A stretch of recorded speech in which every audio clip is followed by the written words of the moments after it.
You want to say hi? Do you want to say hi? Oh, no. We want to go, thank you very much. Well, that was our moment of Audie. We'll have to see if he decides to come back and grace us with his presence whenever he's through doing whatever very important thing is he has to do right now. So, welcome back to Just Chattin'. And this is the series of videos we do on Thursday and Sunday evenings just for our own entertainment. So today I have something a little different for you. And yeah, you're probably wondering who this guy is, Harry Dunn, and why I am hauling him into the equation. What does he have to do with Nutmeg and the sock puppet? Well, I'm going to tell you the story of Harry Dunn, and we're going to see as we go along exactly what he has to do with them.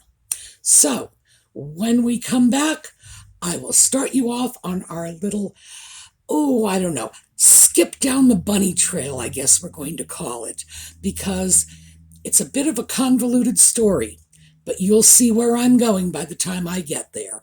All right, we'll be right back.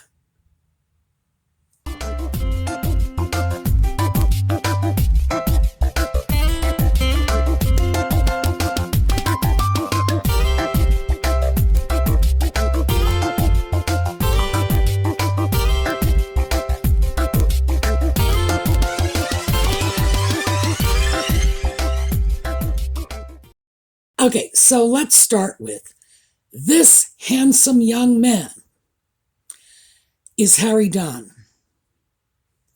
Was Harry Dunn, because this handsome young man was killed at the age of 19. Now, he was killed by this woman. Her name is Anne Sekulis, and she was in the UK staying on a Royal Air Force base, and it's, I'm going to call it Crofton, Croughton. Now, I suppose it could be Croydon or Croton or OUGH has a wide variety of pronunciations, but I've decided to go with the one that ends in an F sound. Why? Because it's in England, and they always seem to default to the least intuitive pronunciation. Oh, and if you don't believe me, look up the spelling of Chumley sometime. Actually, I'm going to give you a break on that. I'm going to show it right down here at the bottom of the screen. Oh yeah, that's Chumley. So this is why I have no idea how this Air Force base is pronounced. Now, the reason Anne Sekulis was on the Air Force base was she was there with her husband, who was a U.S. government employee, and the base has a listening station. So he was there as an intelligence officer, an American intelligence officer, working with the British. She was there as his wife, his dependent. She was not employed there. And one night, 3.5 years ago, shortly before my birthday, at around 8:30 in the evening, Harry Dunn, the hero of our story, was minding his own business, driving his motorcycle down the road. And he was barely in range of the exit of this RAF base when our villain, that's Anne Sekulis, pulls out on the wrong side of the road. And that was it. That's where Harry Dunn's story ends. Yes, she hit him. He did not survive. Now, at this point, we have to leave Harry. We'll come back to him because his life matters. Make no mistake about that. Anne Sekulis, as the wife of an American intelligence officer working with the British, claimed diplomatic immunity and returned to the United States. The British apparently did not want her to do that. They wanted her to stand trial in the UK. The US would not extradite her. The British said, send her back. The US said no. Now, at this point, we're going to have to break away from this story and talk a little bit about diplomatic immunity, because that's what's at stake here. The reason countries agreed to diplomatic immunity is because you need to be able to, as a nation, send diplomats, ambassadors, negotiators back and forth over borders to other countries, sometimes countries that are openly hostile to your country. You could be at war. You still need to be able to keep the lines of communication open and to ensure that your diplomats are safe while they are transacting their business. And is this a problem? Oh, yeah. Oh, yeah. I'm going to go to a very old example, but it's one that we're all going to be familiar with. Why? Because we all remember the Robin Hood stories. All of us. US, UK, doesn't matter. Robin Hood is just a legend. And if you will recall, the Robin Hood stories, which are largely based on Sir Walter Scott's Ivanhoe and that version of Robin Hood, King Richard was imprisoned overseas, and that's why bad King John was in power. Richard was returning from the Holy Land. He was seized by another country. This is a European country. It was not in the Middle East. He was on his way home. A former ally took him prisoner. So, does it happen? Oh, yes. And we can cite at least that one very, very famous example. If you will all recall from the stories, John was utterly delighted to have his brother out of the way. Eleanor, Richard's mother, was not quite as thrilled. Bad mistake to annoy her, in my humble opinion, but nevertheless, Richard was eventually released. They did eventually get him out. This is the sort of thing that throws countries into chaos, especially when it's the ruler, as it was in the case of Richard. And historically, diplomats have been very important people in their own countries. They've often been close relatives of the monarch or very well-placed members of the nobility. These are not, the idea of career diplomats is relatively new, especially for the highest ranks. So yeah, it's a big deal. You don't want to send your envoy to another country knowing that the sovereign of that other country can throw your representative into the dungeon in order to soften the negotiations. Oh yeah, let's just leave him down there on bread and water for a few days, and maybe he'll relax those trade restrictions a little. That's the whole point of diplomatic immunity. Was it ever intended to shield a drunk driver? And by the way, Encecolis was not drunk. A drunk driver or a negligent driver or a murderer. And Encecolis is not a murderer, by the way. Let's throw that out too. No, that was not the intent. The intent was not to protect people from crimes that all civilized people consider to be wrongdoing. Not at all. It was to protect against abuse, frankly, and to ensure that the diplomat made it home safely. Their families are invariably included because when people travel like this, they do often carry their families along with them. So, backing away from that, let's move back to Encecolis. Now, even though, as I've said, she was not drunk, when she left that base, she surely had no intention of harming Harry Dunn or anyone else. It was a mistake. It was negligence. It was carelessness. It was, in fact, and this is something that really troubles me as I looked into the accident, It was so easily preventable, but we'll get to that in a bit. It was a mistake, but it was a mistake that cost a young man his life, left grieving parents, left a horrified community, and left everyone scratching their heads saying, is this what diplomatic immunity is for? Is this okay? You know, who would think this was what anyone had in their minds when they structured these laws and treaties? Because this is all part of the Geneva Convention, so it's all arranged by treaty.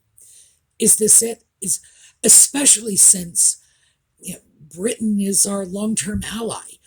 Is it to be expected that Americans will go over there, do whatever they please, poo on their lawn, and then just come back and say, sorry, I don't have to bother with this? Well, Secoulis did fight extradition. And the upshot is, after 3.5 years, she was eventually tried in a UK court. She did not go to the UK. She made an internet appearance. She received a sentence. Now, I've heard this sentence as anywhere from 8 to 18 months. So, a very brief sentence that was suspended. And apparently she lost her driver's license for a year. Now, in my humble opinion, I am not a judge, I am not an attorney, and I have nothing to do with this case. She should have lost her license for the rest of her life. I say this in a very similar situation to Anne Secoulis. I am someone who cannot drive safely, and I am not allowed to drive because of it. She has proven beyond any reasonable doubt that she cannot drive safely, and she too should not be allowed to drive. And here's the logic I would put forth. I have never injured anyone in an automobile. I have never broken a law in an automobile. I have never driven drunk. I have never driven recklessly. Now, you all know the reason I can't drive is because I'm blind, right? But I have never proven to anyone that I am a menace on the road. We're just assuming that because I can't see, I am a menace. She, on the other hand, has proven herself to be a menace. I don't drive. She shouldn't either. To me, it is just that simple. And if I had been the judge in that case, I would have slapped her with a draconian sentence, 20, 30 years. And then said, hey, you want this sentence suspended? Voluntarily surrender your driver's license. But if you're ever behind the wheel again, 30 years will drop on your head. And that would have been my Solomon-like solution to get her to voluntarily surrender her license. The fact that this woman can be driving again after a year is horrific to me. She has taken a life. I understand she didn't mean to do it, but she did it. And sometimes accidents and mistakes are simply too big to just say, oh, I'm sorry, and then expect all to be forgiven. And this is one of those times. So where's this all going? Okay. I'm sorry. Before we get to where this is all going, what I would throw out there is I think, again, I'm not an attorney, no legal experience with this case, just a little bit of research.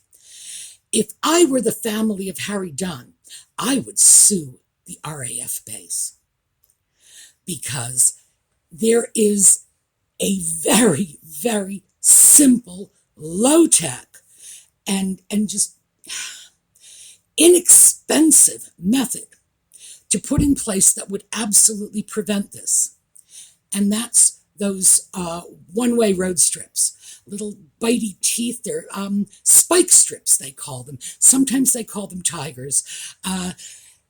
Little strips that allow a car to pass over safely in one direction, but rip out the tires if you go the wrong way. We have them all over the place in the U.S. They are common features of parking garages and parking lots where you have one designated entryway and one designated exit, and they enforce them. Our police forces use them to stop traffic all the time. This is common, and no one can watch an action-adventure movie these days without having a great familiarity with these little spike strips. The base should have had them in place. Why? Because they had Americans there and they knew it. They had a lot of people pulling out of there on the wrong side of the road. It was only a matter of time before somebody was hurt. So that would be my argument, and I would sue the daylights out of them. Not for money, but to make people in the UK who deal regularly with Americans take that extra step to ensure that Americans who are driving on autopilot, so to speak, don't end up becoming a menace on the road. So the reason, by the way, I would say it's equally incumbent on us if we have any areas in the U.S. that are frequented by British government personnel who are supposed to be here. If we invite them over, we need to do the same thing. We need to make sure they can't go scooting out the wrong lane. It's just that simple. The technology is cheap, it's easy, and it would save lives. So that's what I would do. But be that as it may. All right, let's pull away from Harry Dunn just for the moment, because, as I say, let's keep in mind, 19-year-old boy lost his life so that we could get this lesson. This is what diplomatic immunity means.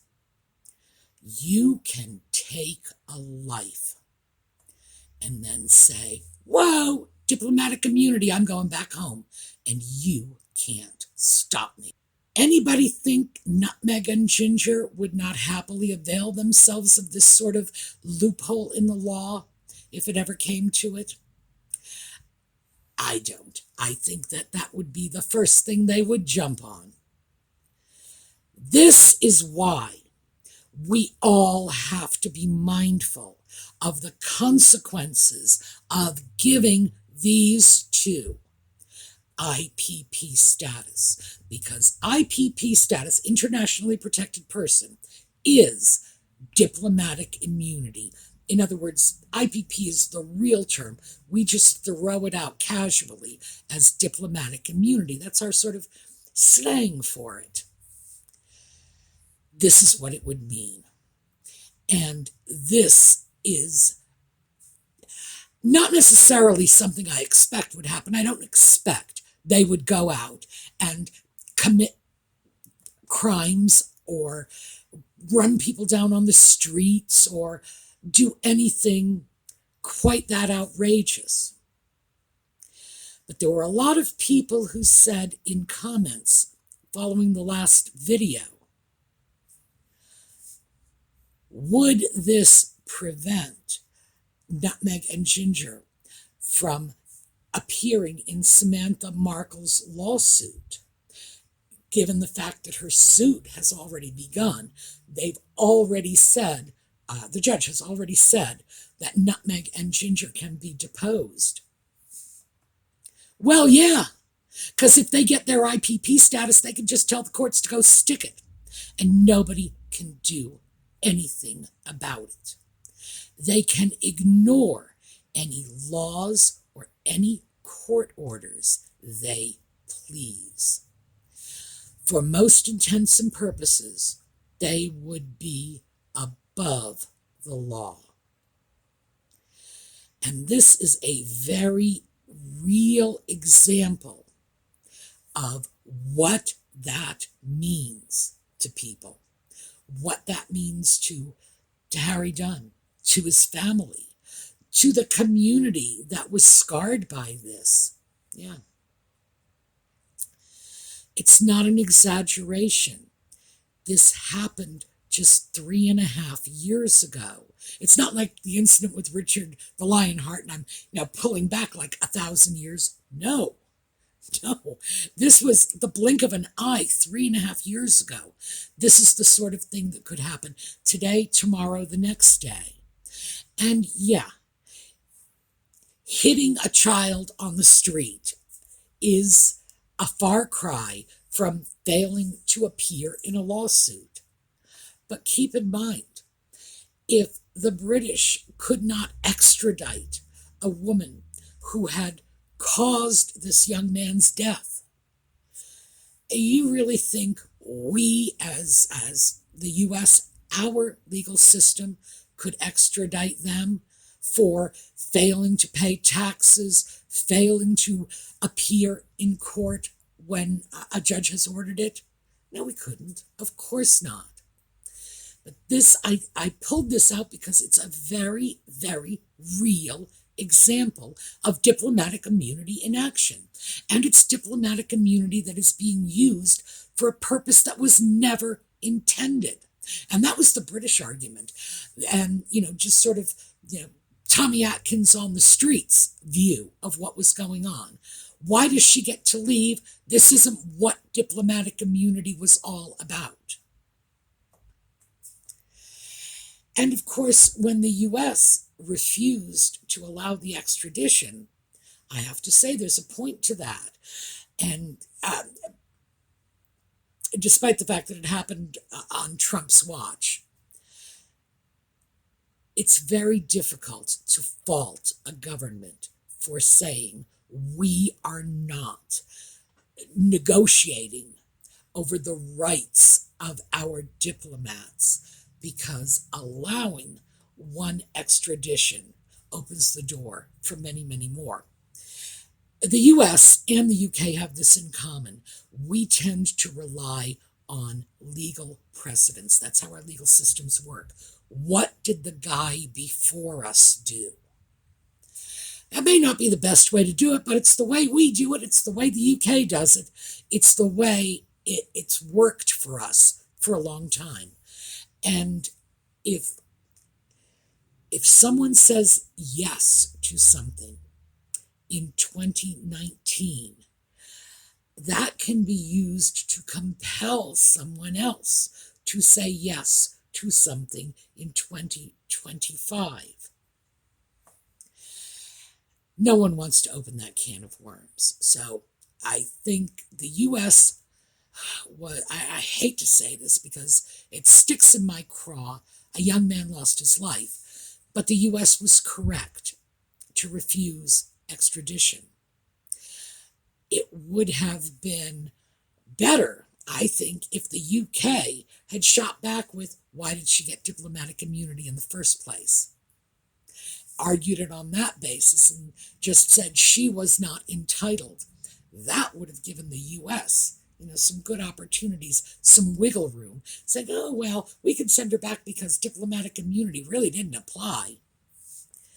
There were so many options that people could have taken. It should never have come to this. And Secoulis never should have fled. I have to say that. That was one of the things that struck me about this. I couldn't help but think, what would I do in the same or similar circumstances? Could I live with myself if I had fled prosecution after taking the life of a child, regardless of my intentions in the matter? If because of my actions, the young man was dead, could I justify walking away? And for me, the answer is no. For Anne Secoulis, obviously, the answer is yes. And I have to say, I also watched a lot of film of her in researching this. She's not the sort of person I would want as a friend, not even close. But I cannot go so far as to say I think she was guilty of murder or manslaughter or anything like that. She was guilty of a tragic accident. And as I said before, some mistakes are just so big, you don't get to say, oh, I'm sorry, and now all is forgiven. No, it's not how the real world works. But I wanted to give you this as an example of what diplomatic immunity and internationally protected person status can do. And I hope that will clear up some issues, especially the issues about whether or not they would have to obey a court order that's already come down. No, they wouldn't. They could just ignore it and walk away. And who's going to do anything about it? What action is going to be taken? None. So, yeah, in an almost literal sense of the word, IPP status would give Nutmeg and Ginger, and possibly their children, get out of jail free cards. And we got no idea what's going to happen with their children years from now. I mean, for all we know, they could grow up to be Mother Teresa, or they could grow up to be Ted Bundy. We don't know. We have no idea what would be the results of offering two people that we know we can't trust a get out of jail free card that passes down to their descendants. What, till the end of time? Who knows? But yeah, we need to say no to the get out of jail free card. All right, that's what I have for you today. We are going out on a slideshow for an animal charity, and this is in New Zealand. I was unable to find any cyclone-related charities that would take U.S. contributions without going through wire transfers. And we've already discussed this. Wire transfers are insanely expensive. The overwhelming majority of our charitable money would end up going into the pockets of a bank, and we can't justify that. But I did find one, and it's one that I'm sure will be acceptable to our viewers, and that is Hoo-Ha. It's an animal charity. It's an unfortunate name. To my New Zealand friends, I have no idea what Hoo-Ha means in New Zealand, but I will give you a hint about what it means over here. It's like, yo ma, haul the baby in from the backyard because she pulled her diaper off and she's showing her hoo-ha to all the neighbors again. There you go. That's Hoo-Ha. I would change the name. But I am going to show you some of their photos on the way out so that you can see what they're doing, what kind of animals they're caring for, and they are doing work to assist animals that have been injured or displaced by the cyclone. So, and I subsequently, after I made this donation, I did get an email from one of our New Zealand viewers who has promised to help me with New Zealand donations in the future. Thank you so much, because it would be nice to be able to target our donations to a few more charities rather than just be forced to pick the charities that will accept US dollars.